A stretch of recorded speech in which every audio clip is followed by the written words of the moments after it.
نحمده ونستعينه ونستغفره ونؤمن به ونتوكل عليه ونعوذ بالله من شرور أنفسنا ومن سيئات أعمالنا من يهده الله فلا مضل له ومن يضلله فلا هادي له ونشهد أن لا إله إلا الله وحده لا شريك له ونشهد أن سيدنا ونبينا ومولانا محمدا عبده ورسوله أرسله بالحق بشيرا ونذيرا وداعيا إلى الله بإذنه وسراجا منيرا صلى الله تعالى عليه وعلى آله وأصحابه وسلم تسليما كثيرا كثيرا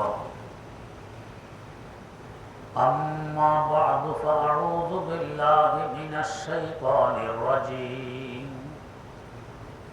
بسم الله الرحمن الرحيم قل هل يستوي الذين يعلمون والذين لا يعلمون صدق الله مولانا العظيم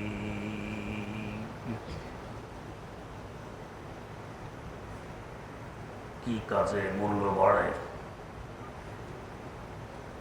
কোন পথে চললে দামি হওয়া যায়, এ সম্পর্কে বয়ান চলছিল। আল্লাহ রাব্বুল আলামিন বলেন, যাদেরকে এলেম দেয়া হয়েছে এদের মর্যাদা অনেক বেশি। অপর আয়াতে বলেন, ও নবী বলুন তো, এলেমওয়ালা এবং যাদের মধ্যে এলেম নেই, এই দুই সম্প্রদায় কি কখনো সমান? অস্বীকার বাচক প্রশ্ন, মানে কখনো সমান নয়। জীবদ্দশায় এদের মর্যাদা অনেক বেশি, মারা যাওয়ার পরে আখিরাতে এদের মর্যাদা অনেক বেশি। এলেম কাকে বলে, এই সম্পর্কে গত কয়েক মজলিসে আলহামদুলিল্লাহ আলোচনা হয়েছে। এলেম বুঝার উপায় কি? এলেমের কিছু চিহ্ন আছে, কিছু আলামত আছে। এই চিহ্ন এবং আলামত গুলো পরিলক্ষিত হলে বুঝবো এটা এলেম, আর ওই আলামত পরিলক্ষিত না হলে এটা এলেম নয়। তার মধ্যে একটি আলামত হল এলেম আসার আগের অবস্থা এবং এলেম আসার পরের অবস্থা এক হবে না, ব্যবধান দেখা দিবে।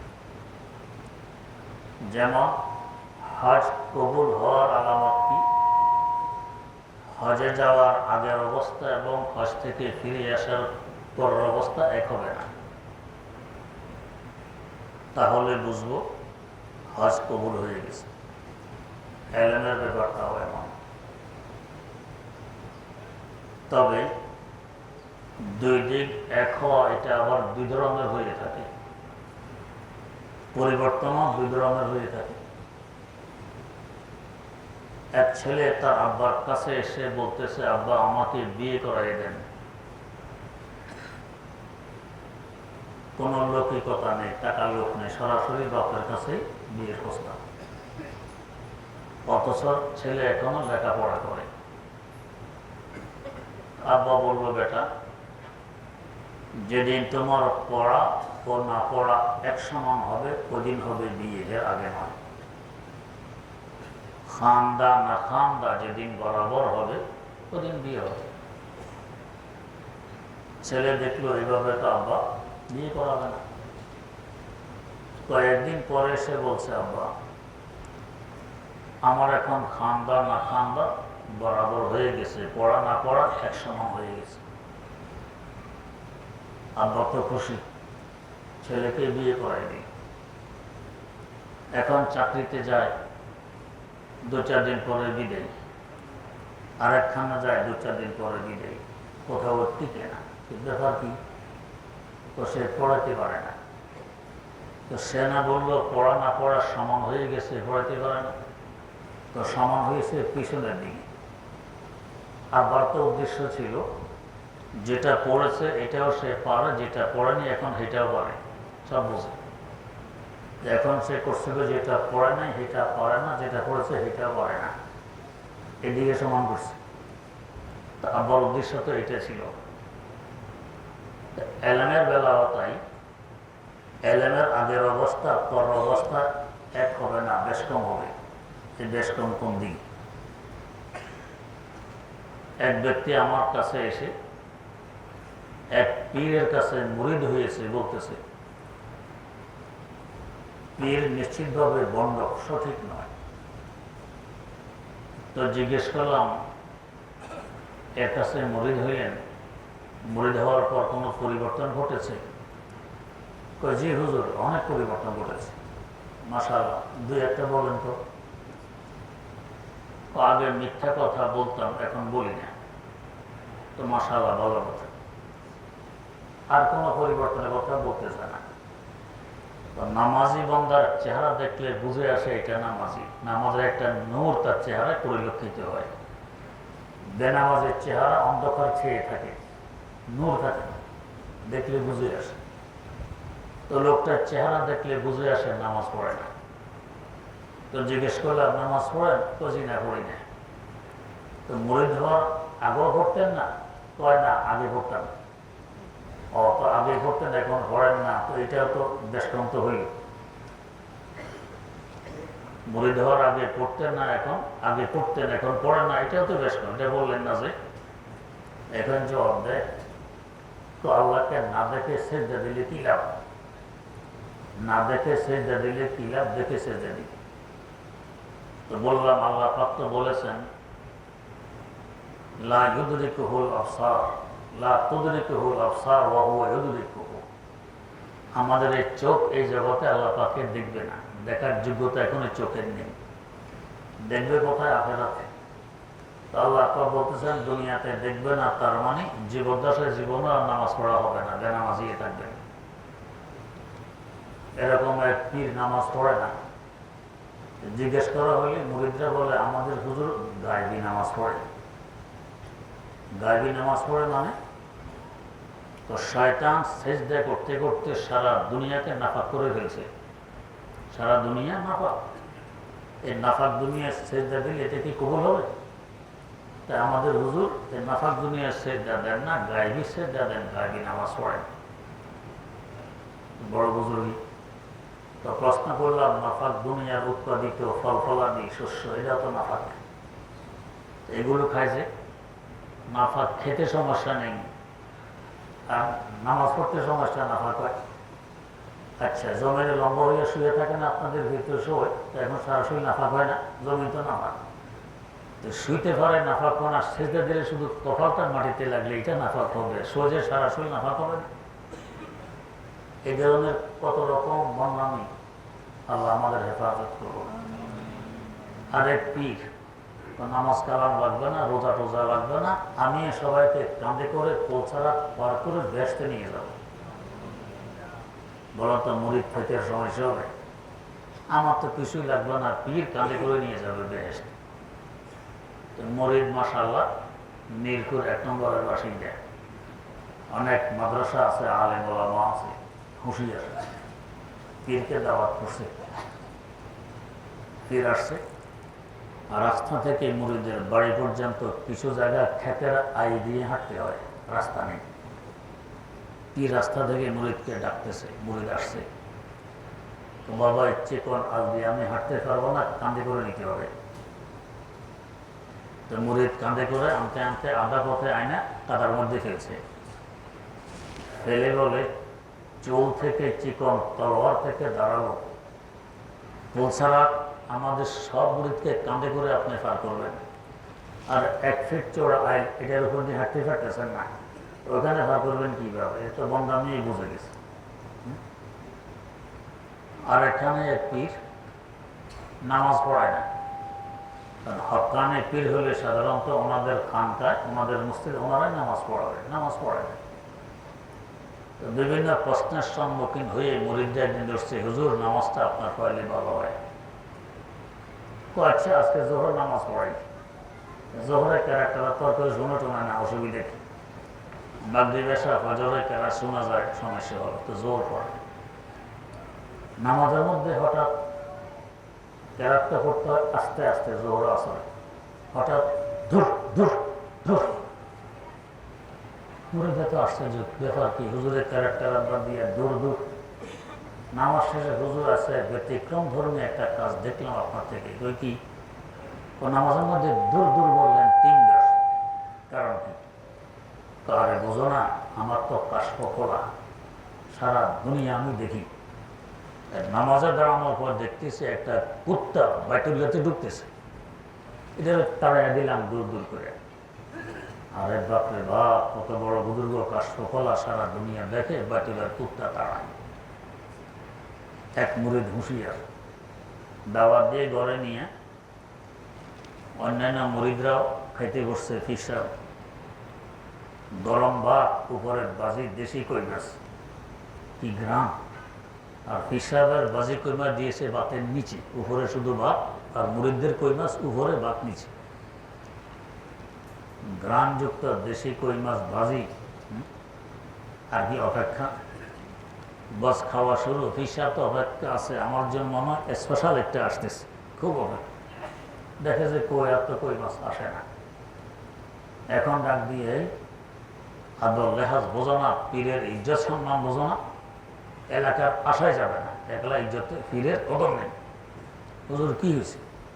তো সবাইকে ভাজি কই মাছ দিয়ে সামনে ভাত দিলে, আর আমার প্লেটের মধ্যে খালি ভাত, কই মাছ নেই, কিভাবে খাওয়া যায়? এখন মুরিদ পেয়েছে সুযোগ, যে এখান থেকে 3500 মাইল দূরের বাইতুল্লার কুত্তা দেখেন, তাড়াইয়া দেন দূর দূর করে। আরে 1-1.5 ইঞ্চি ভাতের নিচে বাজি কই মাছ গন্ধ কি নাকে লাগে না, গ্রামও লাগে না, এটা দেখেন না কেন? এই হলো তাদের কাশফ, সারা দুনিয়া একসাথে দেয়। দ্বিতীয়ত বলেন তো, বাইতুল্লার ফ্লোর আমাদের দেশে গড়ানে এত নিচু, সরজমিনে দাঁড়াইয়ে উপরের দিকে হাত তুললে বাইতুল্লার চৌকাটের নিচের কিনারা আমার আঙ্গুলের 1 কর দেখা করতে পারি, এত মোচা। মানে এক পদে মানুষ থেকে আরো মোচা। তা এত মোচার ভিতরে কুত্তা ঢুকবে কিভাবে?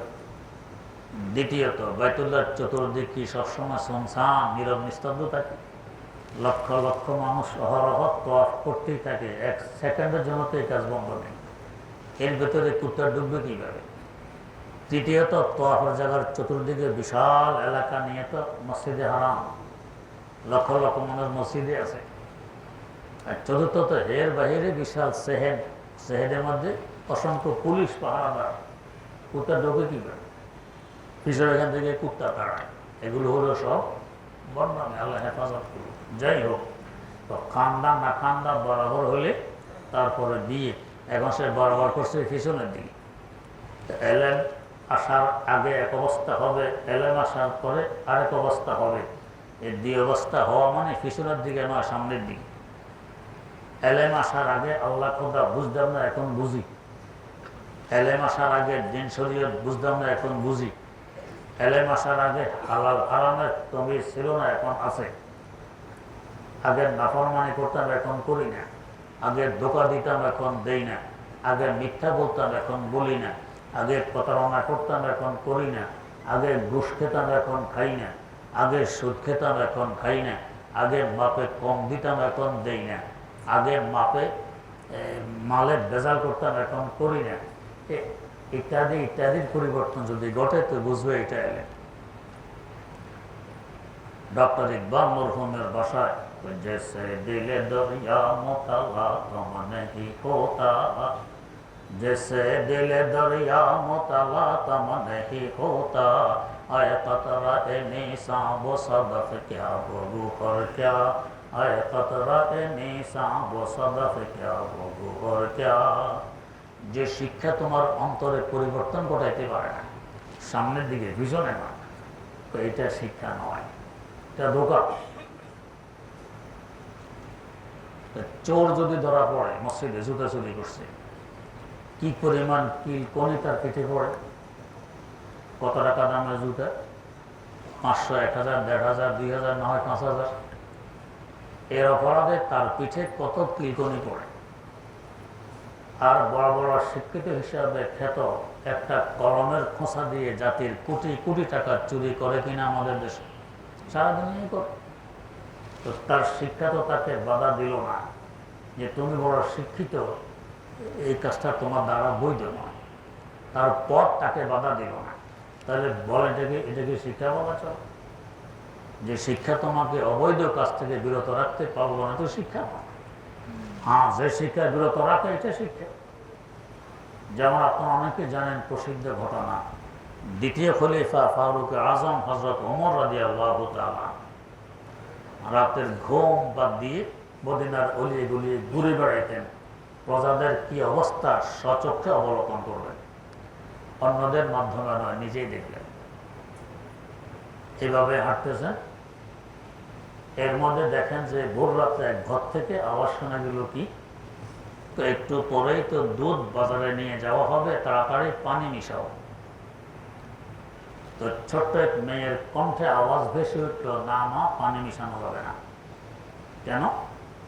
খলিফাতুল মুসলিমিন বলে দিয়েছেন এভাবে মালে ভেজাল করা যাবে না, দুধে পানি মিশানো যাবে না। তো মা জবাব দেয়, খলিফা তো ঘুমে দিব, খলিফা কি দেখবে আমরা দুধে পানি মিশাই না কি করি? খলিফা তো শুনতেছেন। মেয়ে জবাব দিতেছে, মা, খলিফা থাকতে পারে ঘুমে দিব, খলিফার খোদা কি ঘুমে দিব? কারণ খোদার একটি বৈশিষ্ট্য কি, তার তমরাও নেই, তার ঘুমও নেই, সব সময় দেখতেছেন মাখলুকের অবস্থা কি। খলিফা ঘুমের বিভোর থাকতে পারেন, দেখবেন না, খলিফার খোদা তো ঘুমের বিভোর নন, তিনি তো দেখবেন দুধে পানি মিশাই, পানিতে মিশানো গেল না। তো কে তাকে এই অবৈধ কাজ থেকে বিরত রাখলো, ফিরিয়ে রাখলো? ওহির এলেন। ওহি যখন ছিল না আরবে, কি অবস্থা করত? চোরে, ডাকাতি, খুন খারাপি, মারামারি, হানাহানি, জিনা, ব্যভিচার তাদের নিত্যদিনের কাজ ছিল, এটাকে দোষে মনে করতো। আর ওহি আসার পরে এখন একটা ছোট্ট মেয়ে পর্যন্ত কি পরিমাণ সোজা হয়ে গেছে যে দুধে পানি মিশানো যাবে না, খলিফা না দেখলে কি হবে, খলিফার খোদা দেখতেছে। এটাকে বলে এলেম জেসে দিলে দরজা মোতালা তুম নেহি হোতা, जैसे दिल दरिया मुतला कम नहीं होता, आए कतरा ए नीसा वो सदफ क्या वो गुहर क्या, आए कतरा ए नीसा वो सदफ क्या वो गुहर क्या। সকালবেলায় হাঁটতে বের হইলেন, ফুল বাগান, হিমেল হাওয়া বয়ে চলছে, কি আরাম, বাতাসের আওয়াজটা শুনতে সুন্দর শোনায়, দেহ বড় আরামদায়ক। কিছুক্ষণ পর দেখা গেল দেহে ঠোস ফুটে গেছে, বাগানের ফুল পাতা সব ঝরে গাছগুলো উলঙ্গ হয়ে গেছে। বলান তো এই বাতাসটা কি আল্লাহর রহমত না গজব? আল্লাহর গজব। যতই সুন্দর লাগুক, যতই ভালো লাগুক, যতই আরামদায়ক হোক, এটা আল্লাহর গজব, এটা আল্লাহর রহমত নয়। তো শায়ের কি নাবা হো কে মোগান্নে কা নাফস হো, शायर के नवा हो के मुगन्ने का नफस हो, जैसे चमन अफसरदा हो वो बाद सहार क्या, जैसे चमन अफसरदा हो वो बाद सहार क्या। এটাকে সকালবেলার নাসিমে হাওয়া, হিমেল হাওয়া বলা চলে না, এটা আমার গজব। যে শিক্ষা আমাকে চুরি থেকে ফিরেতে পারে না, ধোঁকা থেকে ফিরেতে পারে না, প্রতারণা থেকে ফিরেতে পারে না, এটাকে শিক্ষা বলা চলে না, এটা ধোঁকা, এটা ধোঁকা।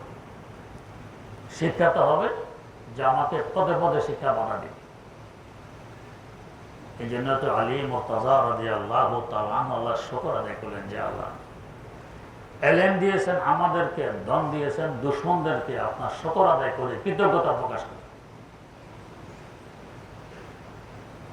কৃতজ্ঞতা প্রকাশ করে। لنا علم وللأعداء معلوم আমাদের জন্য এলেম আর দুশ্মনের জন্য মাল সম্পদ, এই জন্য সকল আদায় করি। কেন? ফাইনাল মালা ইয়াফনি আন কারিবিন ওয়া ইন্নাল ইলমা বাকি লা ইয়াজালু ওয়া ইন্নাল ইলমা বাকি লা ইয়াজালু। সম্পদ হাতের মালা, আজকে আছে কালকে নেই। কত অবৈধ কাজের জন্য সন্তান আমাকে উদ্বুদ্ধ করে, মাল সম্পদ আমাকে উদ্বুদ্ধ করে, কিন্তু এলেম আমাকে সবসময় ভালো কাজের জন্য উদ্বুদ্ধ করবে, মন্দ কাজ থেকে বিরত রাখবে। এবং এটা শেষ হওয়ার নয়, মাল শেষ হয়, যত খরচ করবেন শেষ হবে, এলেম যত খরচ করবেন তো বাড়বে, মালের বিপরীত বাড়বে। এবং এলেমের বৈশিষ্ট্য কি? আল্লামা সাদি রহমতুল্লাহ আলাইহি বলেন, মানে এলমে গিরস্তুয়ার কে এলমাত রেসানাত বদারুল কারার কে এলমাত রেসানাত বদারুল কারার।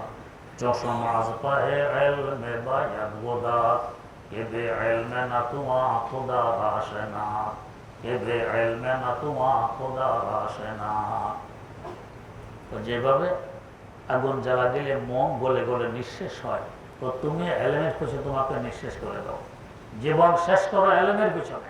মিনাল মাহাদে ইলাল লাহাদ, মায়ের কোল থেকে কবরের কিনারা পর্যন্ত এলেম শিখতে থাকো, এটার কোনো শেষ নেই। আমার দাদা ওস্তাদ ইমামুল আসর হযরত শাহ আনোয়ার কাশ্মীরি রাহিমাহুল্লাহ অসুস্থ, সংবাদ ছড়িয়ে পড়েছে, রাত্রে উনি ইন্তেকাল করে গেছেন। ভোরে ভোরে তার দুই ছাত্র, আমার আরেক দুই দাদা ওস্তাদ শেখুল ইসলাম আল্লামা শিবর আহমদ উসমানী, মুফতি আজম ফকিহে মিল্লাত মুফাসসিরে কুরআন আল্লামা মুফতি মোহাম্মদ শফি রাহিমাহুল্লাহ, দুজন গেছেন ওস্তাদকে দেখতে। ভোরে ভোরে দেখতে গিয়ে জানতে পারলেন না, সংবাদটা ভুল ছিল, উনি মারা যাননি, জিন্দা আছেন, তবে অসুস্থতা বেড়ে গেছে। ভাবলেন যখন আসলাম তো সাক্ষাতে করে যাই। হযরতের কামরায় গেলেন, তো গিয়ে দেখতেছেন ফজরের নামাজে পড়েছেন, এখনো সেই মুসল্লাতেই বসা আছেন, এখনো পুরো ফর্সা হয়নি, একটু একটু ফর্সা, একটু একটু অন্ধকার। তো এর মধ্যে দেখি ফতোয়ায়ে শামী এক খণ্ড তার হাতে, একবারে উপর হয়ে ওইটা দেখতেছেন।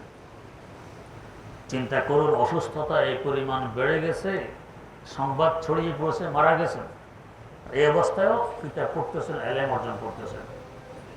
তো শেখুল ইসলাম আল্লামা শিবর আহমদ উসমানী রহমতুল্লাহ আলাইহি সহ্য করতে পারলেন না, বললেন, ওস্তাদ জি এক বাত সমঝ মে নেই আই, একটি কথা বুঝে আসতেছে না।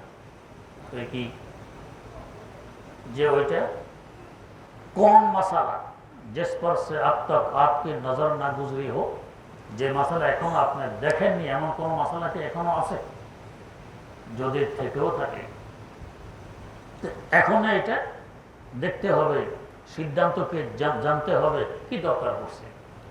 যদি দরকার পড়েও থাকে, আমরা আপনার গোলামেরা কি মারা গেছে সবাই? আমাদেরকে সংবাদ দিলেই মশালা বের করে আপনাকে জানাই দিতে হবে। এই পরিমাণ অসুস্থতা, তার মধ্যেও কিতাব।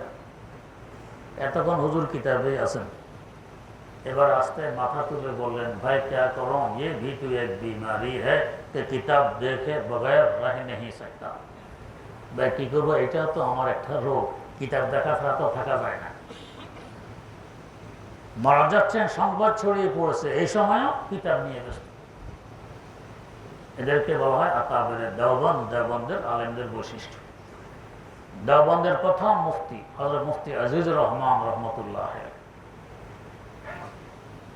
আকাবেরে দেওবন্দ क्या थे কিতাবে লেখা আছে।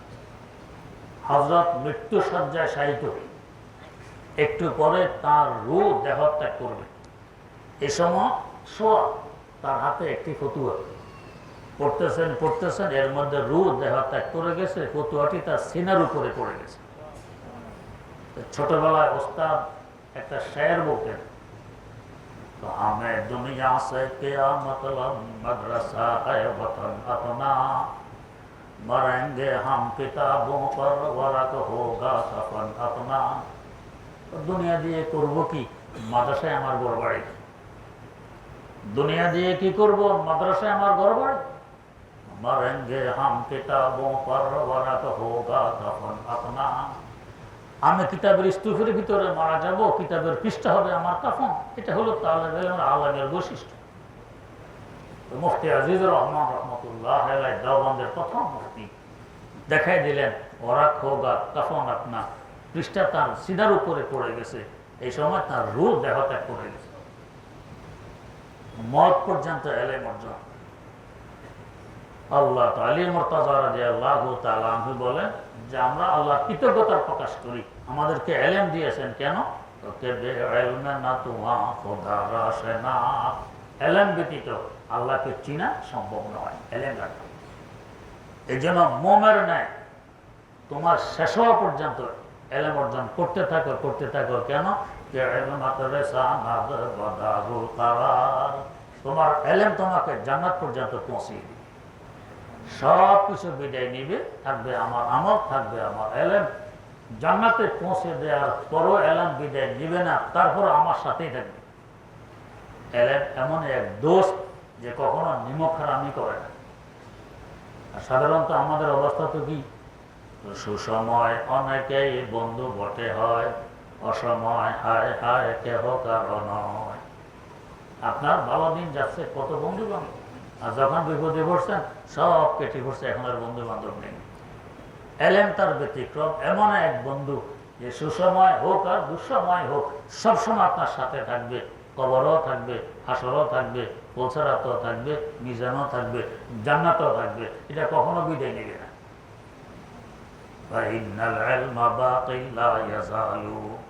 আলী মুর্তাজা রাদিয়াল্লাহু তাআলা আনহু শুকর আদায় করতেছেন, আল্লাহ আমাদেরকে এলেম দিয়েছেন, সম্পদ দেন নাই, দুশ্মনকে দিয়েছেন, কোনো আপত্তি নেই, প্রশ্ন নেই। যেটা দামি এটা আমাদেরকে দিয়েছেন। দুনিয়াতে পয়গম্বরদের থেকে দামি, মূল্যবান, সম্মানী, ইজ্জতওয়ালা আর কেউ আছে? কেউ নেই। কেন? সবচেয়ে বড় বড় আলেম তাঁরা ছিলেন, সবচেয়ে বেশি এলেম তাদেরকে দেয়া হয়েছে। এর থেকে বেশি এলেম আল্লাহ পাক কাউকে দেননি। এলেম যত বেশি, ইজ্জত সম্মান তত বেশি। যদি আমি ইজ্জতওয়ালা হতে চাই, মর্যাদাবান হতে চাই, সম্মানী হতে চাই, তা এলেমের বিকল্প কিছু নেই। এলেম মানে যে আমার মধ্যে পরিবর্তন ঘটায়, অন্তরে পরিবর্তন ঘটায়, খোদা ভীতির সৃষ্টি করে, এটি হলো এলেম। আল্লাহ পাক বলেন, ইন্নামা ইয়াখশাল্লাহা মিন ইবাদিহিল উলামা।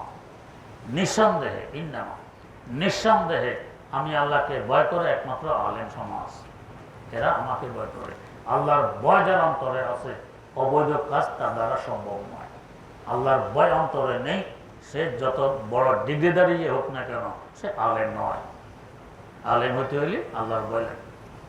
মুফতি শফি রহমতুল্লাহ আলাইহি দৃষ্টান্ত দিয়েছেন, ধরুন আপনি চিটাগাং যাবেন, চিটাগাং রেলগাড়িতে উঠেছেন, কমলাপুর থেকে রেলগাড়ি ছাড়লো, দেখলেন যে হ্যাঁ টঙ্গী, এরপরে দেখলেন হ্যাঁ আখাউড়া, দেখলেন ব্রাহ্মণবাড়িয়া, দেখলেন কুমিল্লা, দেখলেন লাকসাম, দেখলেন ফেনী, দেখলেন সীতাকুণ্ড, ঠিক লাইনে চলতেছে। কিন্তু হঠাৎ দেখেন যে এই দেখা যায় ময়মনসিংহ, ওর লাইন ঠিক নেই। তো ঠিক এরকম এই এলেম আপনার মধ্যে আছে, তার মানে দেখবেন হ্যাঁ সুন্নতের স্টেশন আছে, ফরজের স্টেশন আছে, ওয়াজিবের স্টেশন আছে, হারাম থেকে বাঁচার স্টেশন আছে, খোদা ভীতি স্টেশন আছে, ন্যায় পরায়ণতার স্টেশন আছে। তো হ্যাঁ এটা এলেম, জানাতের দিকে চলছে রেলগাড়ি। আর যখন দেখবে যে না, খোদা ভীতি স্টেশন তো দেখা যায় না, সুদূর স্টেশন সামনে আসতেছে, বুশের স্টেশন সামনে আসতেছে, এখন বুঝবো এলেম আমার মধ্যে আসেনি, উল্টার দিকে চলছে, আমি আরেক দিকে চলে যাচ্ছি। তাহলে বাস্তবে আমার মধ্যে এলেম আছে কিনা তার একটি চিহ্ন হইল আমার মধ্যে পরিবর্তন পরিলক্ষিত হবে, সামনের দিকে, পিছনের দিকে নয়। আল্লাহ রাব্বুল আলামিন আমাদেরকে সহি এলেম এবং সামনের দিকে পরিবর্তনের তৌফিক দান করুন।